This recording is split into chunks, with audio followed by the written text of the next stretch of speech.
తూర్పుగోదావరి జిల్లాలో గత 2 రోజులుగా ఎండలు తారక్కిస్తున్నాయి. ఎండల దాటికి ప్రజలు ఇళ్లలోని ఏసీలకు అతుక్కుపోవడంతో ఉదయం 11 గంటలకే రాజమహేంద్రవరం సహా అన్ని ప్రాంతాల్లోని వీధులు నిర్మానుష్యంగా కనిపిస్తున్నాయి.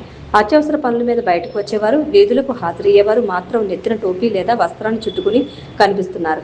అయితే సాయంత్రానికి వాతావరణం కాస్త చల్లబడటంతో రోడ్లపై జనసందడి కనిపిస్తోంది. ఆదివారం సెలవు దినం కావడంతో ఎండ వేడికి ప్రజలు అడుగు బయట పెట్టకపోవడంతో రాజమహేంద్రవరం నగరం కర్ఫ్యూను తలపించింది.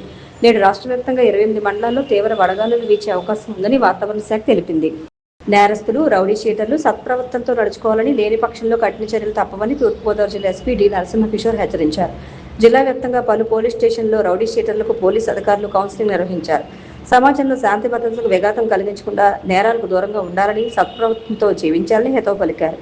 గంజాయి, మత్తు పదార్థాల వినియోగం లేదా రవాణా చేస్తే తీవ్ర చర్యలు తీసుకుంటామని హెచ్చరించారు. రౌడీ షీటర్లు, అనుమానితుల కదలికలపై పోలీసులు నిరంతర నిఘా ఉంచుతామని తెలిపారు. సామాజిక సేవలో, దేశ నిర్మాణంలో భాగస్వాములైన బీజేపీ కార్యకర్తలు శారీరకంగా, మానసికంగా ఆరోగ్యంగా ఉండాలని బీజేపీ రాష్ట్ర అధ్యక్షులు పీవీఎన్ మాధవ్ పిలుపునిచ్చారు.